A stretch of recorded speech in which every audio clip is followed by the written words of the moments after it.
What does it mean to live a resilient life? I'm Ryan Manion. I lost my brother to war and my mom to cancer, and I've learned a lot about myself along the way.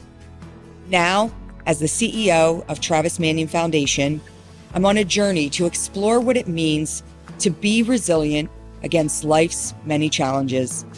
Join me and some incredible guests as we ask ourselves the hard questions and define what it means to struggle well.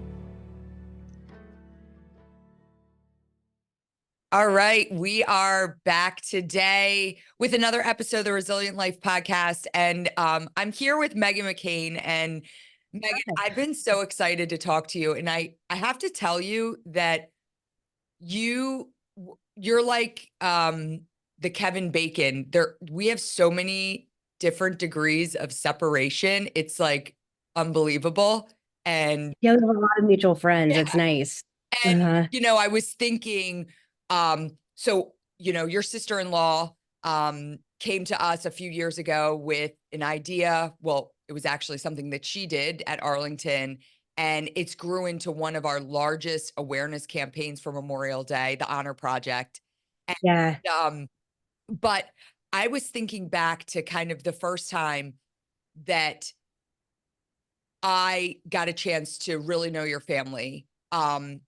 So mutually, Megan Lakovich is a friend of mine. Yeah. And She's wonderful. yeah, and People that don't know, she's like my mom's long time. She was her personal assistant when my dad ran for president. And then I don't know her exact title now. She's like her chief of staff or something. I apologize to her. I don't know her exact name, but yeah, she's been working with my family for like 20 years, for like a really long time now. she's her everything, right? I just saw them in Ireland, actually, for the Navy Notre Dame game, your mom and Megan. But my dad ran for Congress in 2008 when your dad was running for president.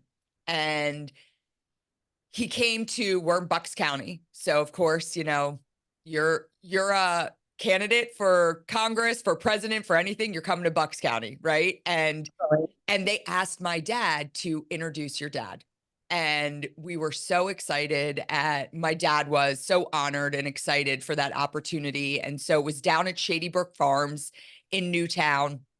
And we got on the bus, my mom and I, afterwards, and with your mom. And I was 9 months pregnant. I gave birth to my daughter Honor on November 25th. So and I was working for the campaign. Her name's Honor, yeah. And I was on the bus with your mom and my mom, and I was dragging it this time because it was late October, early November, and I was my dad's finance director, and I was like, I don't know if I'm going to make it through. This baby is And I just remember I was having conversations with your mom, and your mom said, "You remind me so much of my daughter. I just have to tell you that." Yeah. And Love that. we had such a beautiful conversation. And I have, I'll send you the picture afterwards, but I have a picture of the three of us, my mom, your mom, and myself. And I always think back, I think back to that cycle. And because people ask me about when my dad ran for Congress, and I said, listen, my dad got more votes than any Republican challenger in the state of Pennsylvania, but it was the Obama wave. There was nothing you could do. And I look like, had things been different, your dad would have been president and my dad would have been in the House serving, in Congress. So, but it was an exciting time. And I often am able to relate to you a lot when you talk about your dad, and when you talk about, you're very you defend your dad to the death. And I remember, and you have it on such a bigger level than I did. But when my dad was running for Congress, it was 6 months after my brother was killed in Iraq.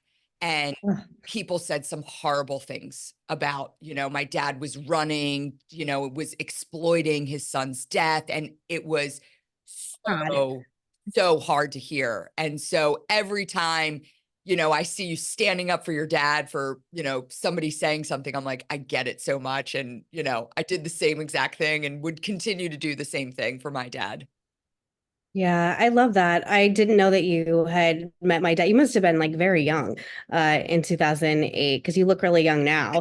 Yeah, I have such beautiful memories of that entire time. And obviously, if you worked for your dad, I think it's more common than people realize for children of politicians to work with their families. And it's like, I think any other industry that, you just trust who you're related to, obviously in a different way, and you don't have to pay them as much. And it's like, it's an entirely different thing. And people are always like, you're such a Nepo baby. And I'm like, it's pretty common. It's like pretty, yeah, especially in politics, I have found like 9 times out of 10, a finance chair is someone, a comms person normally is a child or like a brother or an uncle or something. And I actually think it's one of like the cool things about politics too.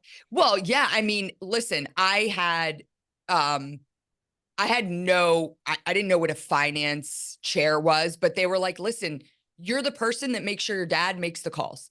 And no one, Uh-huh. I had to be like, Dad, sit down and call this person right now. And, here's your list. And it was a family affair because like you say, you have to find people you intimately trust and Yeah. that are going to be there for you and are in it for the right reasons. And politics, as you know, is an ugly game and an ugly world, and there's a lot of deception in it. And so for us, it was a full-on family affair for sure. I love that. Yeah, I mean, I think I don't know your dad's entire political history, but did he ever think about running again? So the next time around, it was the Kevin McCarthy called my dad and said run again, and he didn't. He decided not to. He was just like, it took a toll, which again, Sure. but like for us, it was like he was grieving his son, and it was just like he got into it and he was like, I don't know if I want to do that again. But I actually got a little bit of the bug, and I ran for our township supervisor, and I served for 12 years. I didn't run for reelection, but I did two 6-year terms. And I remember, I tell this story because when I ran the following year after my dad, and my dad was Manion for Congress and I was Manion for supervisor, right? And so I never changed my name when I got married. I was always Ryan Manion. And at the polls, the woman I ran against an incumbent, and she was like, you're deceiving the voters. They think your dad's running. And I'm like, well, that's on them not to be educated because, Right. um, but yeah, I got in, I did township supervisor for 12 years, and, you know, I learned so much about how everything starts at the local level. And Mhm. people do not realize how important it is to understand who your local elected officials are, because they play such a more important role in your day-to-day life than anything else.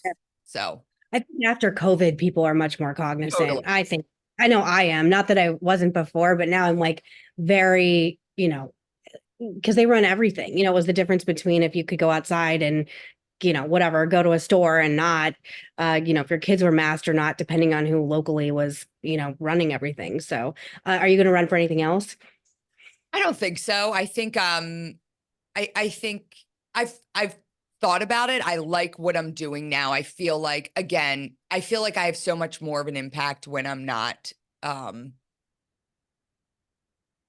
I feel like I have more of an impact not being in a seat than, I just feel like what I do right now with the Travis Manion Foundation, we are nonpartisan.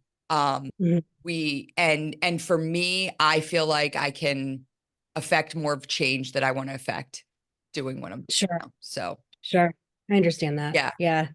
Um, It's not a great time right now either. Like, it's not a great moment to be interested in politics. At least that's how I feel. no, and I think the same thing. And I think, again, a lot of people will ask me because I am a middle-aged mom in Bucks County, Pennsylvania, which is it like this is kind of sets the temperature for, and people are like, well, what are people saying around you? And and I will say that when I ran in 2012 and I for reelection, I've told this story, or 2017, I've told this story a lot. People would ask me as I was knocking on doors, like, did you vote for Trump? Like that mattered to them. And what mattered was, for some people, if I said yes, they were like, okay, you have my vote. And I only knocked on Republican doors. I'm knocking on my Republican doors, just trying to get them to come out and vote. And I knew that no matter how I answered that question, I was going to tick someone off, because there were the Trump voters that were like, of course you vote for Trump. And then there were the Republicans that said, I'm not going to vote for you if you voted for Trump. I see that dynamic around Bucks County changing a little, for sure. I think there's more of an acceptance of Trump within Bucks County, because I think, just again, I feel like in my adult life, it's been the lesser of two evils when it comes to presidential elections, and so that's been a tough position, I think, for new voters. My daughter just turned 18 last week, and I'm like, you're going to be voting in your first presidential election, and I'm like, well, there's a lot to figure out, a lot for you You've got a great one for start out with. That's amazing. 18. I can't. I have a 1.5-year-old and I'm sorry, 1.5-year-old, yes, and a 3.5-year-old. And it's funny, my husband and I this morning were talking about, like, where the hell are we going to send them to college? And like, I hope the elections are better. Like, just feeling like, this moment just feels so, at least for me, just it's so monotonous. And I feel like my news cycle is just, it's Taylor Swift, Trump, Biden, Taylor Swift, Trump, Biden. And I just want to talk about anything else but those three things. And I'm like, I just can't keep talking about these three people all day long. I totally get it. Yeah. And I have two girls that are 2 years apart too. And then I have a son that came around way later. So I have the little 10-year-old as well. But it goes so fast.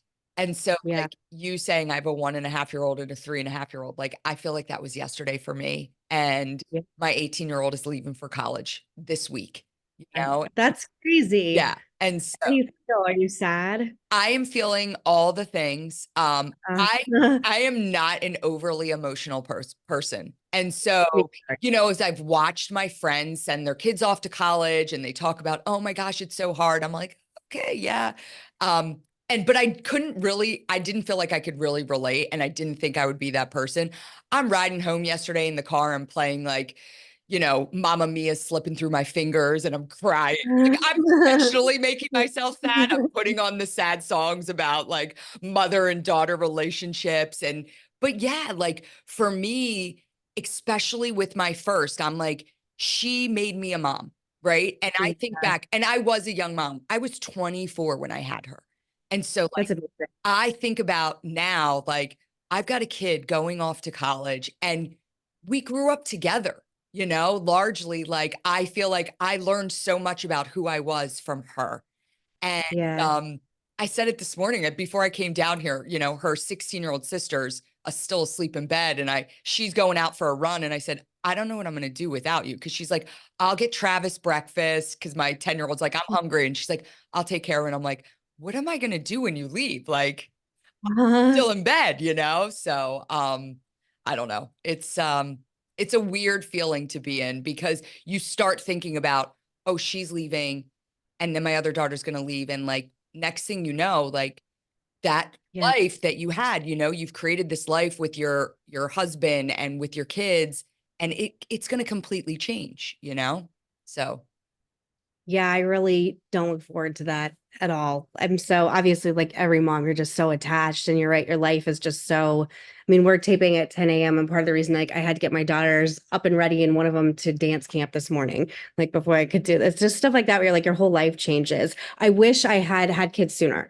I was very scared to become a mom, and I'm very envious of women who figured it out younger, because I was 35 when I had my first child, and it's too old. Like, I wish I was much younger when I did it. Well, I don't think I certainly did not have it figured out. It was just, I'm one of those, I'm a little bit like, let's see what happens, I don't always fully think. I operate sometimes on like fearless ignorance, right? I don't always fully, I'm not one of those, let's think it all through, because frankly, I probably still wouldn't have had a child if I was thinking it all through, But I had my last child at 36, so I feel you, because when I had Travis, I was like, Oh man, I am way too old for this. I was like, this is a Yeah. lot. But parenthood is the Mm. greatest thing. And, you know, for me, one of the things that I've really appreciated and I love about you is that I've never taken a backseat to what I wanted to accomplish professionally. And it's I've always worried because I travel a lot and, Mhm. you know, I've definitely missed some, we'll call them milestone moments, but you know, I didn't miss my kids walking, but I've missed things like at school. I'm never able to be like the homeroom mom. Like there's things that I just wasn't able to do. And it was actually my daughter wrote me a card for my birthday and just last year and you know wrote about like how she watched and you're the hardest working person I know. And I was like, it all paid off because for me it was like at least if they know and they watch me, um and I hoped that would it be like that and I wasn't sure, but it was. Your daughter know what she wants to do? So she's going to the Naval Academy. Uh, Oh, shut up. That's fabulous. Oh my gosh. so Congratulations. If she needs anything, I live like sort of close. I yeah, go to the academy like not totally infrequently because it's where my dad's buried. course. So, like if you need anything, please let me know Thank you. and tell her to have to go to Cantler's immediately, the crab restaurant there. It's the best crabs in like anywhere. It's my favorite. We're there all the time. I love Cantler's, best place. But Favorite. No. yeah. Yeah, so you know, she knows she wants to she knows she's gonna serve her country. She's not sure if it'll be in the Navy or the Marine Corps, and from there she'll figure it out. For people that don't know, it's harder to get into the Naval Academy than Harvard. It's like an incredibly elite thing. You should be so proud. I'm sure you are, but I love I my friend's son really wants to go to the Naval Academy and he was talking to me about it. And I was like, in an era where I feel like I'm just hearing the most negative stories about seniors all the time. I'm like, there's also this other flip side where they're like wanting to serve in the military and really amazing like members of their community. And I love stuff like that. Even though no wonder she's going to college now because she's got the early midweek, right? yeah, Or they start now. summer they It's call it. Yeah. supposed to be rough, right? Yeah, it's like 7 weeks of basically boot camp, you know, is Yeah. what she's gonna be I doing. just remember they shaved my brother's head, or my brother Jack when he went. They Yeah. shaved his head. It's funny. Yeah. Well, congratulations. That's wonderful. Yeah. Well, the girls used to have to get their hair cut to their chins. And Mhm. she actually said to me, and they changed that about 6 or 7 years ago. And she said, Mom, and now they either have to, if they can't put it in a tight bun with nothing sticking out, they have to cut it. But if they can, and she's been growing her hair out since she got in, because she's like, Mom, I'm telling you, that maybe would have been a decision factor for me. Like the chin cut, I don't think I could have done that. But yeah, I mean, Funny. for us, you know, my dad's a retired Marine Corps colonel. So she's like, my brother was obviously a Marine. So she's grown up in a world surrounded by people who served in the military. And, you know, but it's never been pressure or we've never like tried to push her towards you're going to the Naval Academy. She's just been around this world and appreciated it. And frankly, for her, the neatest thing about it is she sees the opportunities it can afford her. And so I think she's at her age to understand that. I was like, I wasn't thinking about that at all. And she's nothing like me. I was terrible. Like I wasn't thinking about my future. I mean, she thinks so far out. And yeah, it's pretty awesome. My friend has a daughter who's at the Naval Academy and she's gonna start working in submarines. And I was like, that is so not what I was doing when I Yeah. was like 20 or 22. It's like so amazing. And also just like people work on submarines. Like it's just, I don't know, it's like almost overwhelming to think about all the incredible jobs and things. And obviously it's just amazing to be so selfless to join the military. I mean, it's really incredible. You must be so proud. I am. Yeah, it's exciting. So 9:45 on Thursday, we drop her off. And then don't get to talk to her for 7 weeks, get to write Oh her God. letters. So I think that is also compounding the fact that I'm sending her away. Like, not only is she going to college, but she's going there. I'm not going to talk to her for 7 weeks. So there's a lot, but she's ready for it. And that's what I keep telling myself. Like, she was made for this. Like 2 times ago when I was visiting my dad's grave, I was like sitting and just like, whatever, doing what one does when you go to a grave. And a guy, like a midshipman, came by with a date, and he was like coming and he was like, "Oh, we wanted to see the headstone." I was like, "Why are you here why are you taking your date on a graveyard? Like, that's so like not hot at all." And I guess they can't go anywhere. No. Like they can't, like leave or anything. And he's like, "It's just like one of the things we do." And I was like, "You got to find something better than this. It's awful." Coming across as like, people mourning at a gravesite. But it was funny. I was like, "Get out of here." Like, what's Well, happening? I'll tell you, every time I go for a run, when I'm in Annapolis, and I love to just run on the yard because it's so beautiful. And every time I do, I run over there and, pay my respects to your father. So yeah. It makes me like sort of happy sometimes. I mean, it's always hard, but there's always so many things on his grave. Like people leave flowers and cacti and like coins and flags. And every time I go, when I bring flowers or whatever, I always have to like move stuff. And it's amazing. He'll be dead 6 years in August. And to have so many people still, paying their respects so often is really beautiful. I mean, not to like brag, but his headstone you can find easily because there's stuff all over it. Yeah. And, you know, there's like it's like really beautiful. And I think it's really beautiful that he's buried there, as Me well. too. And, I think for those midshipmen, I mean, to see a midshipman bringing his date there, like it means something to them to have Yeah. somebody like your father. He could have been buried in a lot of other places, right? And for your family to choose to lay him to rest there, I think is so beautiful. And it's so important, to that institution and the midshipmen they're creating. Yeah, it's really, I don't take it for granted at all. And, I'm obviously not in the military, nor have I ever been in the military. So I always have to ask permission before I go on, and they allow family members, whatever. But even whenever I'm going on, this sounds weird, but he's like buried on a bluff overlooking the water. So it is quite beautiful Mhm. to go there. And he's buried next to his former best friend. So, all things considered, if you have to go to a gravesite, it's a pretty good one for me.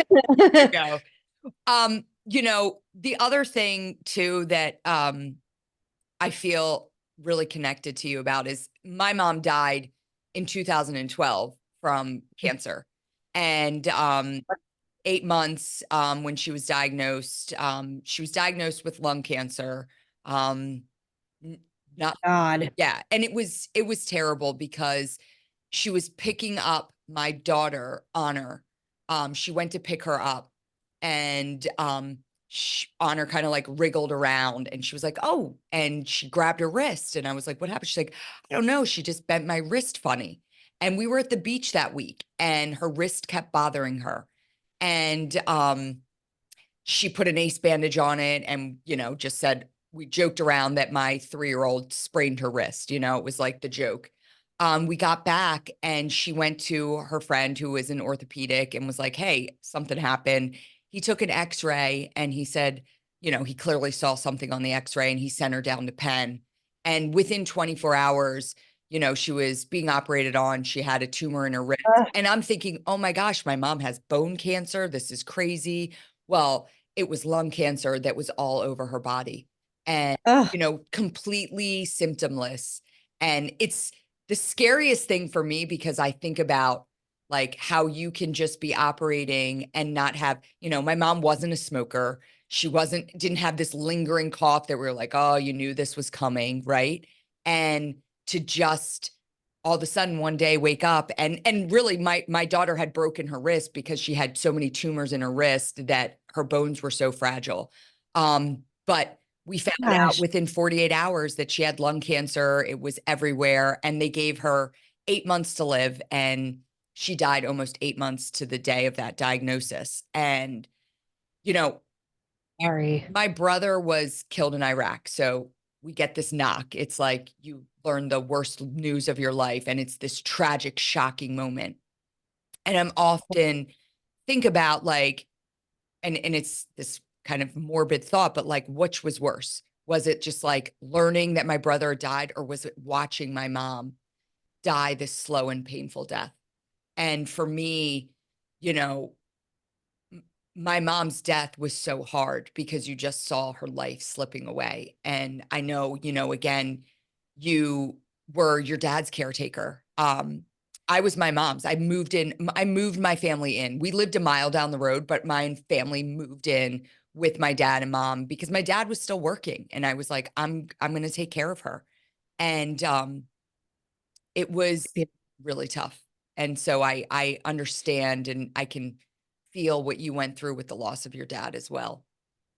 I don't think people understand unless you've gone through it. And my family, we were all caretakers, but it's definitely I, having a baby was so much easier than like I think like people are always like, did you have like, any issues? And of course having a newborn is hard, but is no comparison to taking care of someone when they're dying in my experience. And it forever changed the way I look at life, and it changed me. And I'm like grateful for the experience because his privacy was so important to us. I never wanted anyone to see him in a condition where one gets when they have brain cancer. Because people see him as this like Marvel character now in particular. Like he's become like, it's funny. He had a very like dark sense of humor, and I don't know how much he would love the fact that he's been turned into this like patron saint of thing. Like he was like a rough Navy guy too, like swore a lot, whatever. So it's kind of funny to see that now. But yeah, I mean, he died 13 months after he was diagnosed, so a little longer. And the quality of life is not great, especially in those last few months. But I don't know what kind of person becomes a palliative care or hospice nurse, but those people should be paid as much as TV personalities are paid, because I can't imagine doing that job. And I'm just still so grateful to the nurses and people who helped us through that experience. It's horrible. I'm so sorry you had to go through it too. People approach me all the time who have lost parents to cancer. It's like the main more than anything, more than like Trump or The View or anything else. Like it's always, I lost, especially people who've lost to brain cancer and glioblastoma, which is what my dad had. But it's rough. And, I still feel like I have, moments where I just, still not processing, but you still have, for me, I still have moments of grief and sadness that hit me at different times. Not all the time. It's definitely, a much better, but, and for me, it never really goes away. Not really. I don't know about you. It doesn't go away. I mean, listen, I lost my brother 17 years ago. And again, I'm pretty stoic. Well, I am externally, but I get hit with things still to this day where I'm just like, and I think about it like my nuclear family was four. It was me, my mom, my dad, and my brother. And in 5 years, my mom and my brother were gone. And Yeah. my dad and I joke around sometimes because we kind of turn to ourselves and we're like, really? It's the two of us, Yeah. It's just like, wow. And, when you looked at kind of the dynamics of our family, my brother was the golden child, as he should be, because he was incredible. And like, I was happy to be in his shadow and celebrate everything that he did. And so, when he died, it was just, I mean, it was a tremendous loss. But then my mom, my dad was the Marine colonel, but my mom was the captain of our family. Like my mom ran everything. And so, I tell stories about like my dad, and he probably wouldn't want me saying this, but like when my mom died, my dad was like, well, wait, how do I use the washing machine?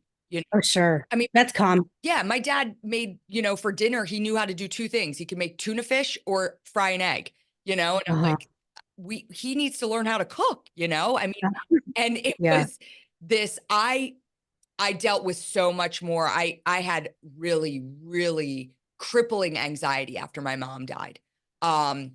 To the point where I had to seek therapy. I couldn't leave my house. It was bad. And I think it was kind of that.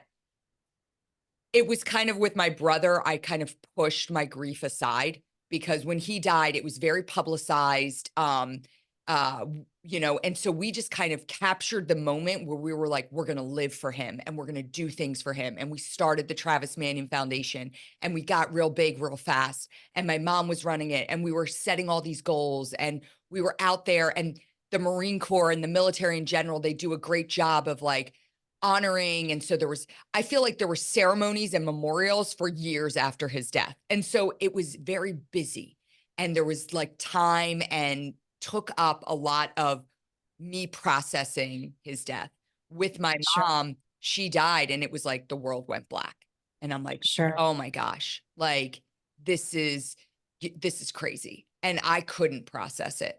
And so, I definitely went through, and I don't know if you've ever had these feelings, but like I did the why me. Like, what did I do wrong? Was there something I did to like have all of this happen to me? And it's a very selfish thought because it didn't happen to me. It happened to my mom and it happened to my brother, right?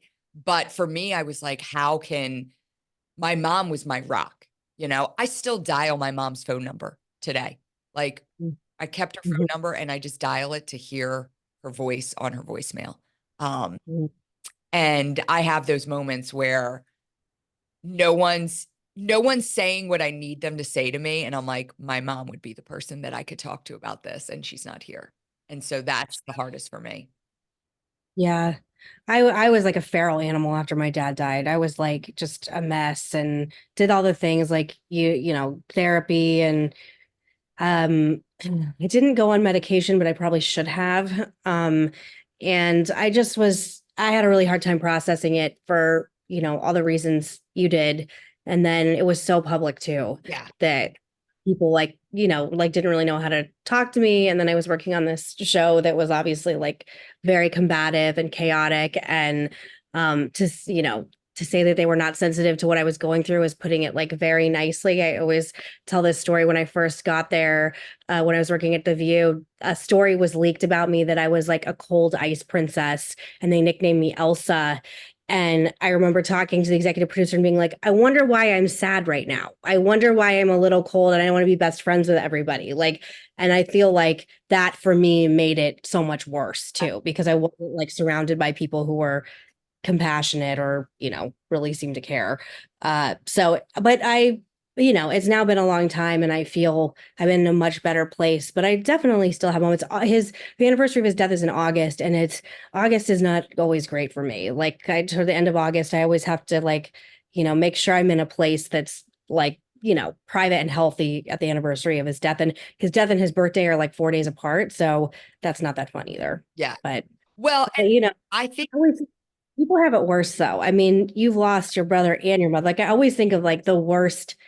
Like I always try and be like, I am so lucky. There are so many worse things. I could have been so much younger when my dad died. Like, I think like losing a brother in war is a whole other thing. And I just can't, I don't know. I can't even fathom that. yeah, I think that, one of the things for me is I am very public with, especially on social media, sharing stories about my brother. And Mhm. and I often wonder, I'm like, are there people that are like, God, she's still talking about him? Like it's been 17 years. And I love when I see you post things about your dad. And I'm like, yes, like, it doesn't matter how much. In fact, as time goes on, I want to be more intentional about sharing things about my brother because it's even that much more important to me that people know his story and know who he was and understand him for, again, like you say, your dad's been like kind of put in this Marvel character. Like my brother's been put on this pedestal of, he was this Marine hero, and he was, and he did some really heroic things on the last day of his life and received a silver star for his actions that day. But I try to like bring it back to like my brother was funny as shit. Like he was one of the funniest people ever. And, there's a lot of stories I won't share on social media because it'll take away that whole mystique about him. But I want people to know who he was as Travis, my brother, not Yeah. First Lieutenant Travis Manion. I've ever met a Marine before. They're not, respectful to Marines. They're the most, in my experience, like toughest and the most intense of anyone in the military. I've been around quite a few Marines. One of my brothers is one. And I love Marines, but I wouldn't expect him to be like, sipping tea someplace and being very polite. I wouldn't have that impression of someone who's at that level in the Marines. Yeah, definitely. I um I was on The View once, and not to talk too much about The View, but I went on there and with Donald Rumsfeld. So so Donald Rumsfeld, when he was alive, he donated $500,000 to the Travis Manion Foundation. Oh my gosh, wow. Yeah, it was incredible. And so we did, and it was actually, he had an app called Churchill Solitaire. Mhm. And he made this app about the solitaire he used to play with Winston Churchill. It was awesome. The story behind it was incredible. And all the proceeds went to TMF. And so we did a little bit of a press tour. We went on a bunch of things, and then they were like Fox News. And I'm like, Fox News, or excuse me, The View. And I'm like, The View. And I'm like, okay. And so we went on, and I have to tell you, Joy Behar was the rudest. God. I mean, she could not have been ruder. And it was such a bad experience. And she was calling Donald Rumsfeld Rumsey.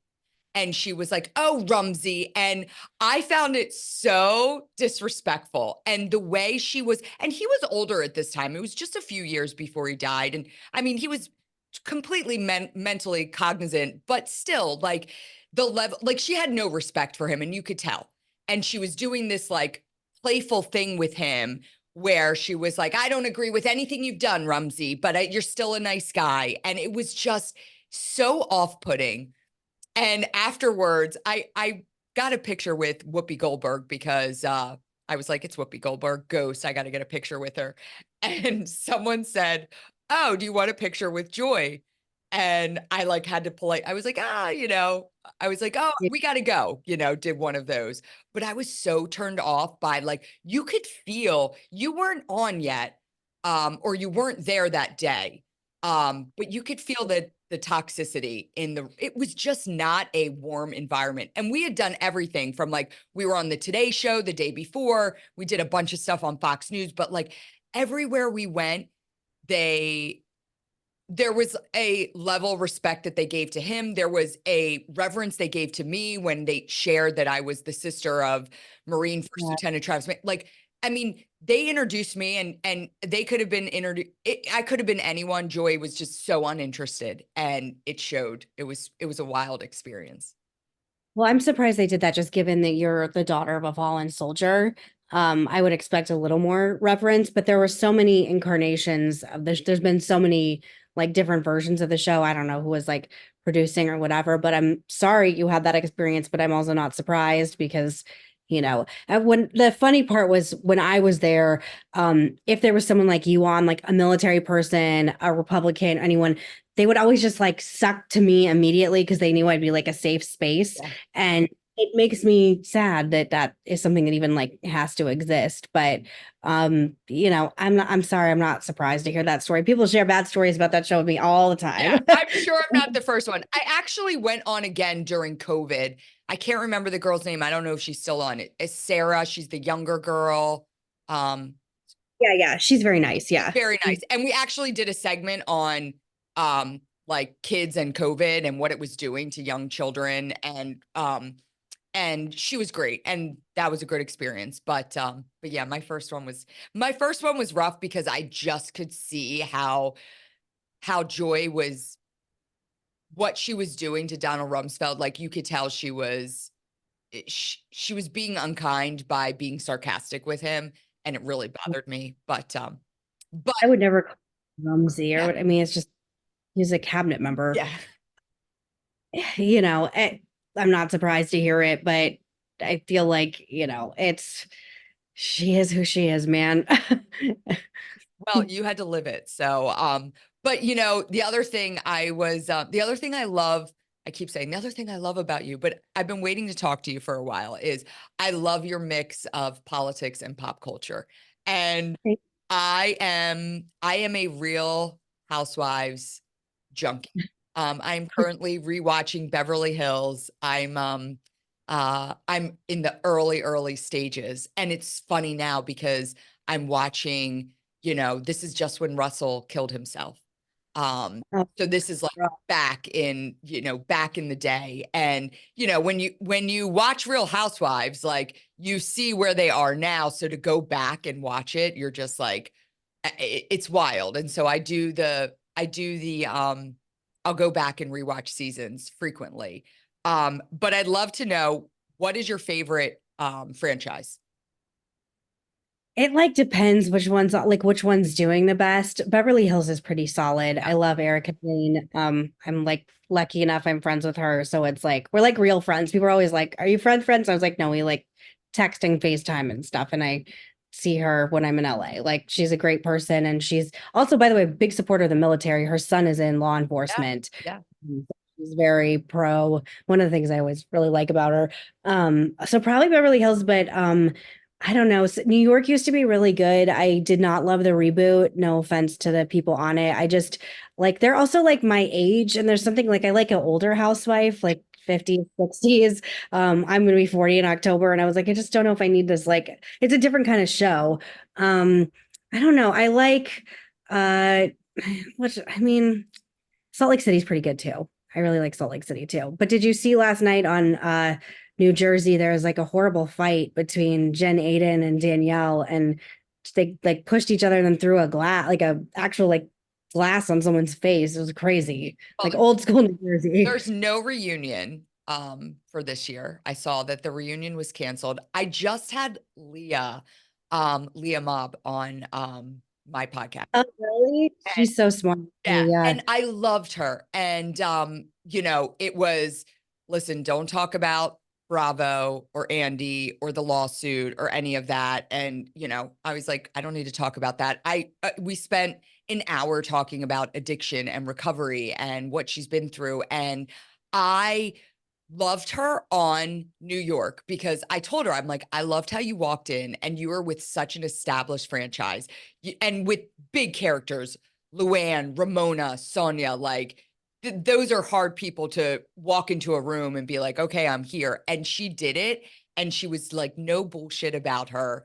And the way Yeah. that she walked in and just kind of, you know, she was who she was. But it was, I said to her, I'm like, it was very clear, like, you had an issue with alcohol. You're saying, oh, I'm starting to drink again. I can do it socially. You could not do it socially. And she said, yeah. And I had to go through COVID watching that season and seeing myself in that place. But she was so down to earth. And I really enjoyed, I love her even more now after having her on the podcast. It was awesome. I always told her, I actually met Leah before she was a housewife, which is so random because she had written an article for Tablet magazine about anti-Semitism in the Women's March. And I was interviewing the Women's March leaders and wanted to talk about basically all the things we're seeing now, like anti-Semitism being like seeped in so many places. And she like helped prep me like beforehand because I wanted to talk to her because she wrote this article. And then I met her like right before COVID happened at a dinner party for a guy she was dating. And I thought she was not a blemish on her body, stunningly beautiful. And like you, like just like these women that just look like you like come from space, so beautiful. And she was so intelligent and well read on politics that I told her, I was like, this is not, you should be in political commentary. Like you have it all. And I still think it's the space she should be in because I think she's just so highly intelligent. I love that she's like anti woke. Obviously, that's going to appeal to me. And she's very nuanced in her thinking. And I still think that is like a path she should pursue because I think she'll be very good at it. And I don't say this in a bad way, but because you didn't see it on the show, I was blown away by her intelligence of like, Yeah. you know, in the political spectrum and just on different issues. Like I was not expecting that when I interviewed her. And so it was a really kind of awesome conversation because of that. I don't think, and I know there's like lots of drama with her lawsuit and it's very ugly, and I totally understand that, but I think that she really can pivot into this new lane. And yeah, I really like her a lot too. I think she's just a nice person. And you know, that kind of thing has to be very challenging as public as it is with, like you said, the lawsuit and things like that. But I really like her a lot too. I think she's just a cool person. What do you think? I mean, do you ever get you know, you've got your podcast which is doing really well and I love like I don't know how you do this all the time. It's hard.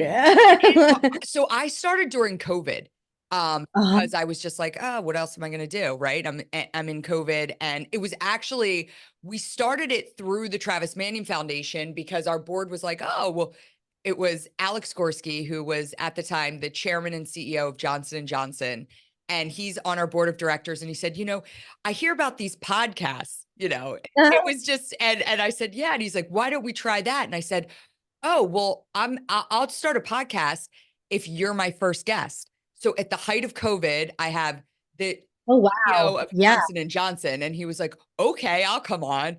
And J&J took the episode and edited it to shit, but but it was to have him as the first guest and push that out. It helped us like get big pretty quick. The vaccine, right? Yeah. And so, yeah, because he had the J&J vaccine, which was just coming out. And so it was great. But yeah, it's a lot. It's more than I thought it was going to be in terms of, I was like, oh, you sit down with someone once a week. It's a lot more, as you know. It's really fun and I'm really enjoying it and I'm grateful for like anybody who cares what I have to say. It's just like things pop off. I'm sure you feel how this happens to you. Like things that pop off on social media surprise me because I'll just be like talking like this and you don't think anything of it. And then I'm feuding with J-Lo. And that was like not the intention of the episode. Like I'm like, that was not, we like talked a lot about the state of American politics. I interviewed like these amazing journalists and like that's the clip that everybody is interested in. But it's a pleasure to do, but it is for anyone. I mean, I'm sure just like you, like I have editorial calls about it all week, like, and then even just like as simple as like, I'm really bad with clothes. I like find it overwhelming. I tend to like wear the same thing all the time. And like choosing what to wear is like kind of complicated. Like it's stuff like that where I'm like, it's just all a whole process. People have no idea. I have the utmost respect for everyone who's doing it. It's very hard. Megan, when I started, I was buying like, going and buying like the HD makeup and I was curating my outfits. And if you look back, I'm in blazers half the time in my beginning episodes. Like I am like dressed up, what I'm putting out. And here I am today in like an old Eagles sweatshirt because it got to the point where I was just like, all right, I can't keep up with the cadence. I'm going to keep it as a more casual thing. And because that became too much for me, that became too much of a time suck to like worry about all of those things. Because that was taking up half my time. I was so worried about, did I wear this sweater yet? Was this on an episode? I don't know. I looked back, I think like the 2 episodes ago, it was like 2 episodes in a row. I'm wearing the same TMF sweatshirt. And I'm like, I should have switched that up. But I love it. And I love, you talk about like, what catches me with you is that I know I can go to you and listen to your guests and hear really thought-provoking conversations about, national issues, or I could hear you and MK Hammer talking about Nora Smith and your love for her. And I loved listening to that section. Mary Catherine is one of my closest friends. And so anytime yeah. She's like incredible woman on so many levels and I'm so grateful to know her. And it's so funny, she's been on my podcast like quite a few times and she's like fan favorite. People love her. Like love her in a way like normally people like screw you Megan. I like blah, blah. And with Mary Catherine it's just people don't know Mary Catherine Ham. People just really she should have her own like national show because she has a huge audience that love and support her. Well, she's been the guest I've had on the most. I've had her on 3 or 4 times. Sean, my producer, is nodding here. And her episodes and I'm just like, hey, just come on. And she's like, okay. We just did an episode on grief, where we just kind of like talked about the grief process and what that was. And, I met her ex-boyfriend was a reporter that was embedded with my brother when he was killed. Okay.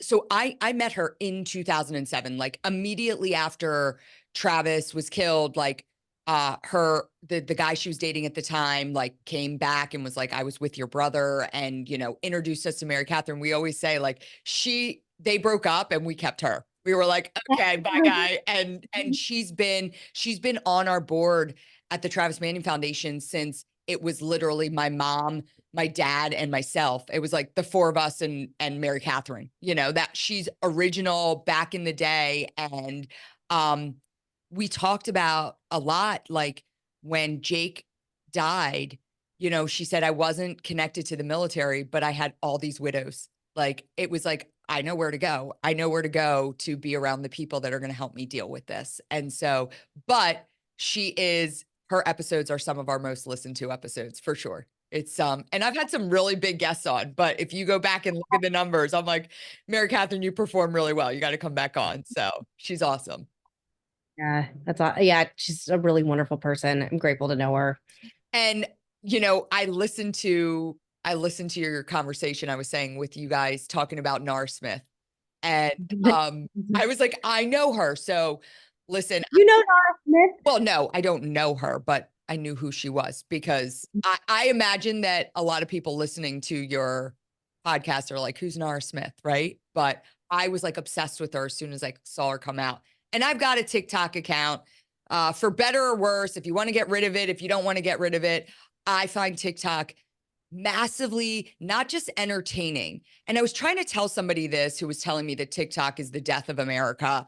But I was like, the stuff that I learn on, like, it is educational, like really educational. Now, I'm not advocating for your kids to sit on TikTok, but there is a lot of stuff on there. Like I'll say something, my husband's like, where did you hear that? And and I'll say something else, but I learned it on TikTok. And if I say TikTok, he's not going to take it seriously. So I don't say, but Nar Smith is this like phenomenon that I'm obsessed with her, but I also am obsessed with understanding what their day-to-day life looks like. Yeah, there have to be nannies involved. That's the only thing I can think of with. And if people don't know, she's like this supermodel who makes cooking videos, but it's like ridiculous. It's like I'm making my own homemade cereal, and it's just not any way logical for people. And she's also doing it in like couture gowns. Yeah. The fantasy and it's ridiculous, but it's very entertaining. But I want to know, like, anyone who's cooked anything, how much prep's involved with like buying this stuff. And, they have 3 little kids. Like, she just had a baby. I'm like, there's a nanny or screen time someplace in this whole scenario. She's actually in a little bit of controversy right now, though, because she's been accused of stealing content from another influencer and like copying her. So yeah, I'm deep in TikTok on that too. I have not seen that. Now, is she considered a homesteader? She's not a homesteader, right? A homesteader, because that's the ballerina farm lady. I think you have to like live on a farm to be a homesteader. But she does not, it doesn't look like she buys anything that she doesn't like. She makes everything herself. Her husband, Sonny, was going on a road trip and she said, oh, Sonny's going on a 25 hour road trip. And I wanted to make him some sweets. She made him homemade blow pops. Like literally made him homemade blow pops. And she's like melting down the sugar till it hardens, made her own gumballs. And I mean, I can barely figure out like, where I'm going to order pizza from tonight for my kids. Like that is not my thing. It's lucky if I roast a chicken, like let alone that. So I agree. It's not logical, but so many things on TikTok are like a fantasy or, it's not based any kind of reality. My thing with TikTok is it's way more conservative than any other platform. And we get by far the most positive engagement by far of any other platform for my work, at least. And 2, I'm not going to hear anything about China and whatever until the president gets off of it. It's clearly not enough of a danger for President Biden not to be on it. If he gets off of it, then we can have a conversation. But we've had such incredible engagement on it. It's honestly the thing that has like really like made my podcast go to the next level. And I'm so grateful for the TikTok audience. So I will never trash it, but like way more conservative than Twitter or Instagram for me, at least. Like, I mean, majority of comments are all positive, and obviously I'm conservative. And I find that really interesting because I wouldn't have guessed that. Well, and I also think, again, what I love is like the algorithm. It is so funny because like right now I'm starting to get really into golf. And and my algorithm is all women teaching you how to golf. And I've learned so much more about my golf game from watching I literally save TikToks all day for when I'm going out to the range because I'm like, oh, I got to remember this for next time, when I'm chipping or oh, this is a good putting. And I'm like, I'm literally learning my golf game off of TikTok. And I find it fascinating that, again, my kids use it to do the latest dance trends. And I think I like it. I like watching them. They don't do anything outrageous. And I find it super entertaining just to watch their content. And they have private accounts. It's not public. I'm always warning them about being public with their accounts and being careful. But I think TikTok by far is the most entertaining and engaging platform there is in social media right now, for sure. Yeah, and I'm with you. I'm not like advocating that people put their kids on it or anything like that. But for me, it's actually been, and I don't know if this is with you too. It's actually been useful for content because there are things happening that come up in my feed a lot that I was unaware of that aren't being covered a lot of other places, particularly in entertainment. And I mean, like I found out Justin Timberlake was got a DUI from TikTok, like stuff like that. So I'm not gonna like, be negative towards something that has been so useful to me with my work. Well, we actually put up we made a video for the Honor Project for Uh-huh. Memorial Day. And, we put it out on all the different platforms and we put it up on TikTok and it went viral. And it Awesome. had like 3 million views. And we were like, whoa, That's yeah. yeah. And so, Yeah, because a lot of pro-military. I'm swear to God, it's like the conservative hide place. I mean, not that you have to be conservative to support the military or the Travis Banyan project, but like, it's if I have found it to be like a very positive space. yeah. So What do you think of, and not just on TikTok, but as a whole, like this phenomenon of people, and there's been some bad cases of it, but people documenting their lives with their young children. well, I actually like I put very few anything of my kids anymore. Mostly because I actually have some issues right now with some people who are just mentally unstable, being very aggressive with my life, which I'm sure you've had to. It's the really ugly downside of doing anything publicly. So I've been more freaked out than I have been, normally. And there's actually interesting conversations about laws about consent and kids, like, the kind of money that like influencers make off their children and things like that. And I really like, I will put a bit like, there's certainly like pictures of my children that are on Instagram, but it's very rare. And I get freaked out now because again, there just are, unfortunately, there's just so many crazy people in the world and people are not in control of themselves. And I'm sure you too, you get this like maternal instinct where you're like, I don't, and much like your daughter, my daughters have unique names. So I feel like even like when they go play, like my daughter, I sent her to a play group in DC and the people knew she was my daughter because her name's Liberty. And they were like, and that's an unusual name. But even though it's funny, you named your daughter Honor. So clearly we're on the same wavelength with things. I was pregnant during COVID though, and I wanted like an apocalypse name. I was like, I need like a name where like if the world's coming to an end, like be like Sarah Connor and save us from the robots. Because people always ask where it came from. And I was like, I was just feeling like hyper patriotic and hormonal. So that's why we chose it. But yeah, I mean, how do you navigate it with your kids? So my social media it used to be my personal thing, right? So it was all my kids, right? And I didn't really have a following at all. I'm now going back and getting rid of a lot of stuff. I put up stuff around my kids about my kids if they're okay with it because they're at the age where they can tell me. Honor does not want to be on my social media at all. Like at all. Where she'll go back into the archives and be like, why is this still up here? Get rid of it. And so um if I will post a picture, like if we're taking a family picture, she will say, you can take this picture, but you can't put it on social media. And I don't.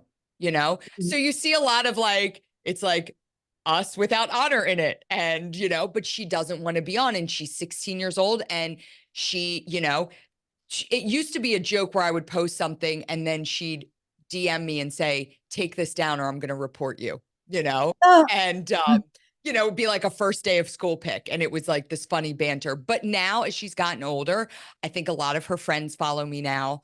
And a lot of people she knows. And so she's just not comfortable. And I'm totally comfortable with that. With Maggie, I think whether she likes it or not, she knows how proud I am of her and what she's about to do. So, she just said, Mom, I'm not going to be on social media for 7 weeks. Just make sure you don't post ugly pictures of me because they send out pictures of them at Plebe Summer. So we'll be able to see like proof of life of her. And she's like, Mom, just make sure like make sure I don't look terrible if you're posting these pictures. And my 10-year-old Travis loves social media. So he Mhm. literally will say, Mom, post this picture. And I always put him in my story. I don't necessarily put him in my posts.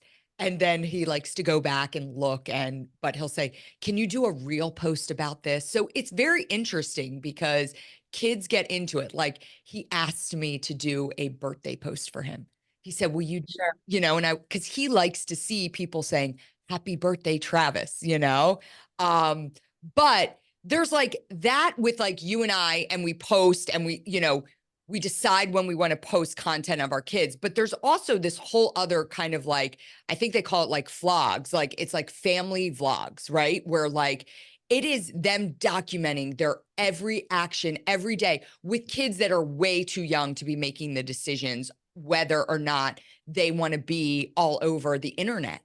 And it's pretty frightening when you watch some of it because some people have gotten really, really big just off of their kids. I mean, it is Yeah. like their everything is their kids in terms of what it comes to like their income, their profession, like that goes away. And I can't remember the name of the woman um that had, I think it was, what was the name of it? Like eight um my kids used to watch it, but she's the one that just with like Jody Hillebrand.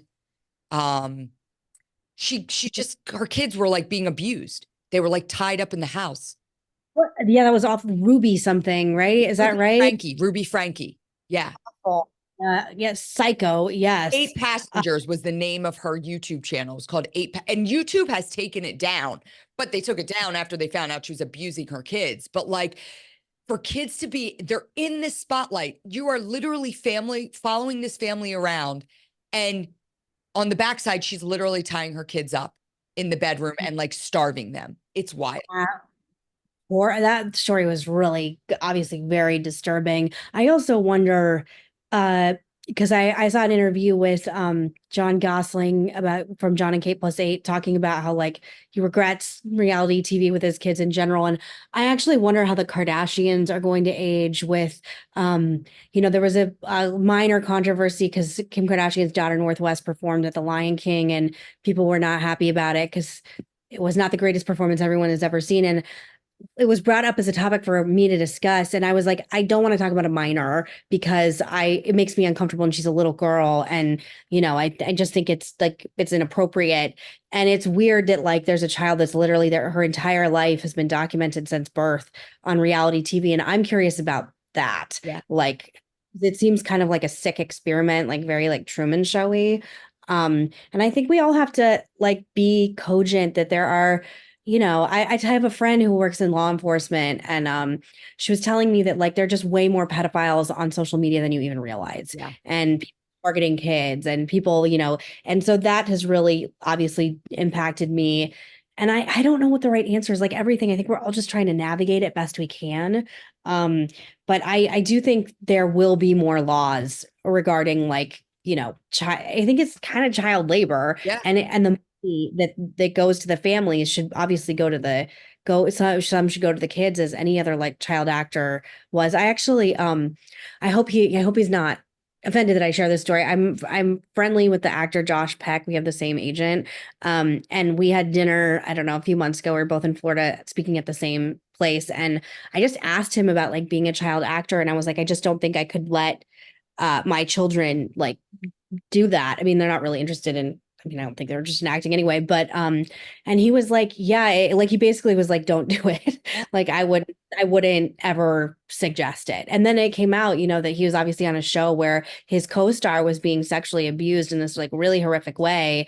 And then you just, like I just I'm so much more protective of like the innocence of my children than I ever thought I would be. And I really hate that I like we're all being put in these positions where it's like, can't we have nice things and just post fun pictures of our kids and make it be light and nice? But everything I post is just like, there's just a bunch of sickos posting negative things all over I could post like a picture of Jesus and people would be like, you're awful, you're the worst. So I don't want my girls to grow up and like look at some photo and it's all like, you're awful, you're the worst person ever. I'm already gonna have a lot of weird conversations with my daughters as it is, you know.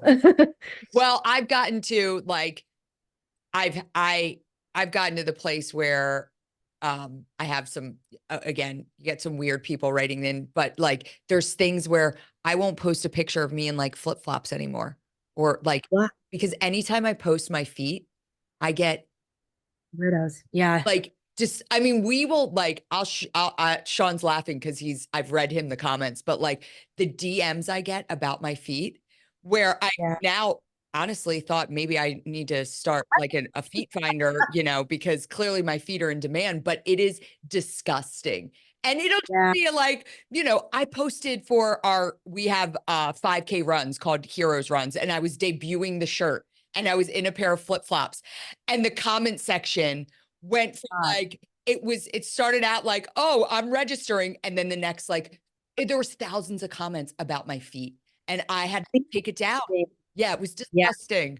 So I I have a friend who was on WikiFeet, or she's on Wiki. She's like a I'm big on person. WikiFeet. I have a 3.5 rating on WikiFeet for anybody that wants to know. Yes. It's like a really gross place where it's like Wikipedia for famous people's feet. And it's like, that's the kind of stuff I'm talking about. Where you're just like, do you want, like, it's a lot. Megan, this was last year. I got a Google alert. And Not to kink shame if that's your thing, but no, like, you know, no, listen, I got a Google alert. You know, I have a Google alert on my name. I click on it and I was like, WikiFeet. And I'm like, what is this? I clicked oh on it God. and there's the profile. And they have pulled every image of my feet that has ever been on the internet. And then people rate your feet. So I have a 3.5 out of 5, which I was a little bit insulted about that. I was like, wait, what? But yeah, that's totally Just bizarre. Totally bizarre. uh, Um, so as you know, someone again, you've been interviewing people forever, you know, in your stint when you were on The View. Now on the podcast, obviously you have a lot more leverage and creative input and can make decisions in a much different way. If you could interview anyone, I was gonna say living or dead, but I'm gonna say living because I want to see if we can manifest that. Like, who would you want to interview? so this is really weird. But she keeps saying no. So that's why I really want to interview her. I actually really wanted to have a really real conversation with Sarah Palin because I think we have like unique stories we can share together. And also, we probably hate the same people at this point. And I would just love to talk to her about this like really unique experience in her life and obviously our weird connection. But she says she just keeps saying no. And I keep saying like I come from a place of literally nothing but just like first of all, no one ever comes on my show that doesn't have a positive experience because I've been on the other side of it. I know how traumatizing it can be. Yeah. And I just genuinely would like love to reminisce about a beautiful time in my life. And she keeps saying no, so we'll keep trying. But and that's a weird answer, but it's probably because I can't get her on, and also I just feel like I would have so much to talk to her about. I mean, listen, for better or worse, you guys went through an experience together, you know, and it was a historic moment when she was named as the vice president nominee. Um and yeah, I feel like enough time has passed, right? That you guys could have I would be so fascinated by that conversation. So, I I feel a lot of affection for her too, because once I got to like a bigger level of people knowing who I was, there's just a total way that women are spoken about in the media, especially conservative women, that's really negative and nasty, and you're just like caricatures. And I felt much more like understanding of her position and her position now. When I was parodied on SNL the first time, it was really not fun and I really didn't like it. And I remember Ben and I were like on vacation and it like ruined a day of vacation because it was like really unflattering. And I remember being like, the scary part about SNL impersonations is it can turn into truth. Like people won't see the difference between you and the parody. And even in that moment, I was like, I just have so much compassion for her and what she must have dealt with after, because I think so much of the parody of her turned into what people saw of her and not the actual person. And my memories of her are actually really positive. And she was the first, to this day, I still am grateful. She was the first mom I ever saw in politics. And her baby at the time was like 5 months old when my dad picked her. And I have like really clear memories of her bottle feeding him like backstage before like, speeches and events. And I think that's really underappreciated that, to see a mom like that, especially now, like knowing what I know with babies, Yeah. like how incredible that is. So that's my answer, which is, I know people always think that's funny. I love that. And I hope that happens because I think that would be just, again, such a fascinating conversation. Oh, I love I would love to, but again, I get it, like she's probably like, what's going to happen, but I come with nothing but peace and love. Well, I also think she has had some interviews and even on, what she probably thought were more friendly, were going to be more friendly interviews where it got to a point where it didn't matter who she was sitting down with. They were coming Yeah. at her, so she's probably a little scarred from that. So you just got to keep working it. Got to keep Yeah. working I'll try again, but it. I love it. anybody put in a good word, please do. Yeah. Okay. So, wrapping things up, I always ask and like, listen, you've had, and I could talk to you for hours, but being in the public eye since you were very young, um, you've had to overcome a lot. You've had to deal with a lot of adversity, a lot of things people are throwing at you. You lose the most, pivotal figure in your life. And so, um, you know, you've had to be resilient. And I talk a lot about what it means to be resilient and what living a resilient life looks like. And I try to live a resilient life. I don't do it every day, but I try. It's my goal. But I always am interested to know from our guests, like what living a resilient life looks like for you.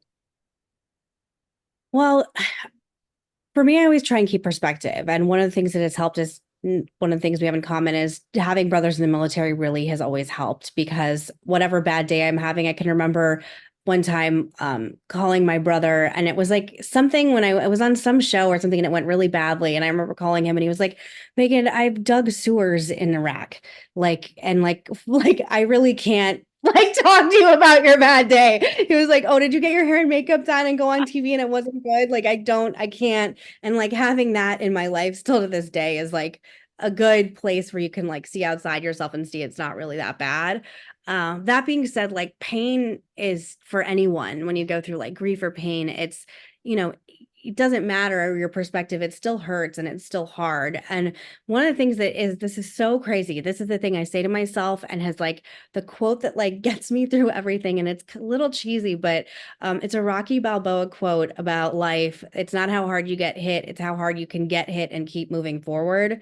And I always am like, life is 9 rounds in the ring. And I've certainly been hit and punched on my ass, metaphorically, not literally. And you just shake it off and keep moving forward. And I feel like I have like literal scars on my body and then like metaphorical scars on my body that I'm really proud of because, I'm not a victim and I'm not sad all the time. And I always think like my dad would always just want me to be happy and keep living. And I just try and really feel literally every night before I go to bed, I write in a journal my gratitude, like what I'm grateful for the day. And it can be as simple as like, whatever, going to Chick-fil-A and having a Sunjoy, or as like big as like, getting something great at work. And that really helps me. And I have a strong faith and like just knowing that God has a plan has really been something I like surrender to God in all ways because there's nothing else you can do. And I think now that I have like a 360 perspective on so many things, I really do see that there's a plan for everything. That sounds very futile and trite when you are going through grief and you've lost someone, and that never helped me. I was like, well, okay, great, but like, I don't understand this plan because it's, obviously so painful. And also not to like bring it back to your brother, but my dad, before he wore this bracelet every day, you may know this, of a soldier who died named Matthew Stanley. It's like one of those that people know what they look like, those silver ones. And my dad wore it his entire life, and he actually gave it to me before he died. And I've only worn it a few times. One of them was when I gave his eulogy, giving birth to both my daughters. Like, and sometimes when I like visit his grave, like very important things, I'll wear it. And he wore that to remind himself that, like, you know, there's real tragedy in the world, but we have to like live in their memory and their honor, and also understand that like my tragedy is small compared to tragedy like that. And it's literally, if my house were on fire, I would grab my kids and that bracelet. It's like the most important thing I own by far. And it's like in a safe in my jewelry box. And anytime I need like a reflection, I just try and remind myself of that. And I think of Matthew Stanley and his family not infrequently. And and how he got the bracelet was the father of Matthew Stanley stood up in a town hall and asked him to like keep his memory, his son's memory alive. And then he wore it like literally his entire life until the day he died. So that is always helpful to me. And I have a good sense of humor about things. I always try and keep like a dark sense of humor too. That has helped me a lot in different situations. I think humor is very important. And I don't know, but I think we're all trying and doing the best we can, and life is a journey. And you're gonna have bad days, but again, like, just got to get up and keep moving forward. And that has really helped me. I don't know if that sounds interesting or not, but that's how I live. No, I love it. And I think two things. I think the humor part is huge. We as a family, try to embrace the humor and everything. And, sometimes it's the dark humor because we've had a lot of dark moments, but you have to bring that laughter back. And, one of the things that I always say, and I love, this story, and I knew the story about your dad. I didn't know that he had given that bracelet to you, but, through the Travis Manion Foundation and with Emily and the Honor Project, like our whole thing is like, learn the story, right? Learn the story of a fallen soldier, service member, and not just learn it, but pass it on. And you are now the bearer of passing on Matthew Stanley's name. And, I knew your dad wore that bracelet. I didn't know his name. I know his name now. And now you've introduced his name to hopefully thousands of more people who will be listening to this episode. So it just kind of brings it all back to why we as an organization exist. I always say that the Travis Manion Foundation, because we've grown so exponentially in the last several years, the one thing that Travis would hate about the organization is that it's named after him, because he was really humble. Most service members are, and he would hate that there was this, like, his name was everywhere. And I always say that, like, my response to him, and I say would be, or is, because I hope he hears it, is like, his name represents this generation of men and women who have served and sacrificed. And we as a society need to give a face and a name to this next generation, because we are so largely disconnected from the military as a whole. When I tell people, like, when I tell you my daughter's going to the Naval Academy, you clearly understand. Your brother went there, your dad went there, like, what that means. I tell other people, and they wait, so your daughter's going in the Navy? What does that mean? Like, some people don't even realize it's a college, And so there is a big disconnect within our society between those that serve. And we can get in a whole other conversation about retention. There's like data about it, right? That like it's like only like 10% or something of people have a family member in the military. It's like very low right now. I do know that. Less than 1%. Awful. That's you know what's so wild to me about it? I feel like everybody I know is that my entire family, my family I'm married into, are all in the military too. And I have so many friends who are in the military. And then I don't know if that's just like my bubble, but when I heard that, I was actually quite shocked, because I feel like I just meet people that are serving everywhere I go. Well, right now, and I think the reason that is because right now, people that are joining the military are coming from homes that have people who were in the military. So it is very cyclical in like that.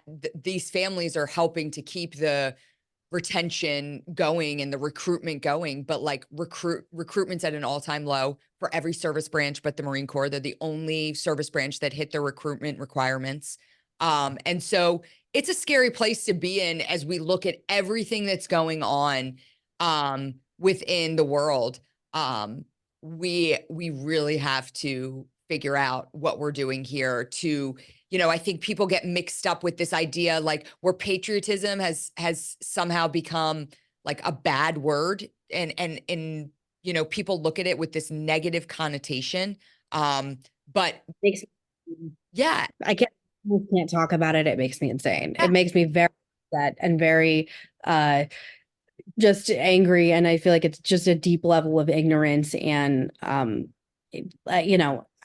just can't I can't deal with it. It's really hard for me. I'm so grateful. I travel. I've been so lucky, like you. I've traveled so many places and I've been around the world, and America's every time I leave, I'm like, God, I just want to go back. Like, even like as silly as like I had to go to London for work, like, I don't know, 2 years ago. And I remember being like, I can't get any fucking ice in this country. Like, I don't it's like just it here. water. Like, They never give yes, you ice. stuff like, and there were like other things, and I was like, why do people like it here so much? It's so much better in America. Like, and my one of my girlfriends lives in London, and she's an American, but she married a man in the UK. And I picked her up from the airport when she was here, and I drive a Tahoe because I'm a mom and I have two car seats. And she was like, "This is your car? This is your car?" She's like, "Let me drive this car." She's like, "This is the most." She's like, "I love this car, like the biggest car ever." And I was like, "Everything's bigger here, baby. Like, That's it's right. Listen, I drive an F-150, so I get it. The bigger, the better. And people are like, why do you drive this big car? I'm like, because I want to be above everybody. I'm like, I I'm 5'3". I'm a tiny girl. I don't want to be low I want to be above all of you on the highway. And I want the I'll never go back. I will never go back. It's my favorite thing. I love our car. It's my favorite thing. I love driving it. Same like you. I'm 5'2", and I'm like, I love this giant car, whatever. But they like don't exist in the UK. Like they don't have, yeah. you know, like that. So I get, and there's so many things to love about this country, but I think like people sacrifice every day and die and, better than anyone. And I'm never leaving here. I don't care if like I'm never moving across. I had a job opportunity in the UK a few years ago, and I was like, "There's no way. Like, there's Not just no happening. way. I love it here. I'm not going. Like, I just can't." And I don't know. I think I have such a deep love for the country, and it's just given me so much. And people again sacrifice so much that I don't understand it, and I think it's just arrogant and gross. And it's one of the few things I have a hard time personally getting over in my personal life. Like if someone hates America, I don't think we're like going to be a vibe with friendship. It's just, I think it would be just too hard for me. Yeah. And listen, I have friends on both sides. I had Pete Hegseth on last week and I asked him, I'm like, Pete, do you have any friends that are liberal? And he said no. And no. And I was like, really? And I find that wild. And he said he used to, but he doesn't anymore. And I do. I have friends that are the most conservative of the conservative, and I have some of the most liberal friends ever. Now, I don't have liberal friends that don't love this country. I will say that. But I do have liberal friends, and I found it wild. And I said, "You don't have one liberal friend." And then I started naming people that I knew that he knew. I was like, "Well, what about Patrick Murphy? He's liberal. You have him." He goes, "Oh, well, Patrick's a nice guy." And I go, "He's super liberal." Like I'm trying to show him that you do have commonplace with some liberals. But we were talking and he brought up the same thing you did. And when you talk about what living a resilient life is, and he brought up God. And I said, you are the first person that has brought up, and he talked mainly like that was it for him, was religion and God. And I said, you're the first person that leaned into that in a big way when I asked that question. And so, and that's a big thing for me. And I believe that I can't not believe that God doesn't have a plan, because if he Yeah. doesn't, like, then God, I have to, and I do. And so I think looking at life from that perspective, and like you say, putting it all in perspective, like I'm never going to say I've been dealt a shitty hand.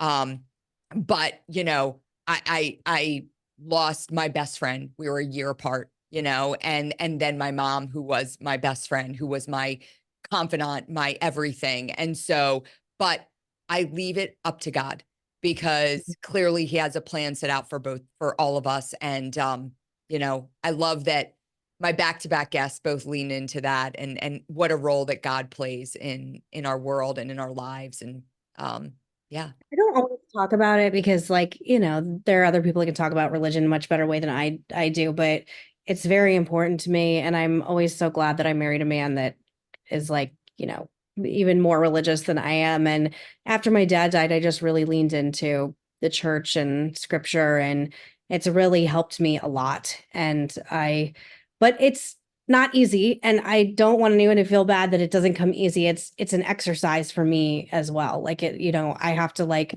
use that muscle and like want to have a relationship with God and work on it like any other relationship. But it's really the thing that has saved, like more than anything, it's the thing that has saved me, that and my kids, like after my dad died. And I'm just honestly, I don't know if you feel this way. I'm just like so grateful to be here.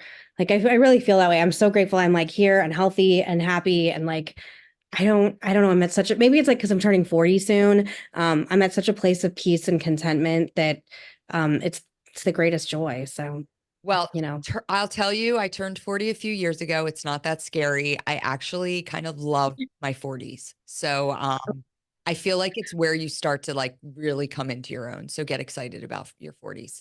it's weird being the older lady in so many groups I have because I work with a lot of Zers that are on my team. And there's some things that I reference, like one didn't know who Charles Barkley was. And I was like, I swear to God, like I can't, you don't know who Charles Barkley is? Like what?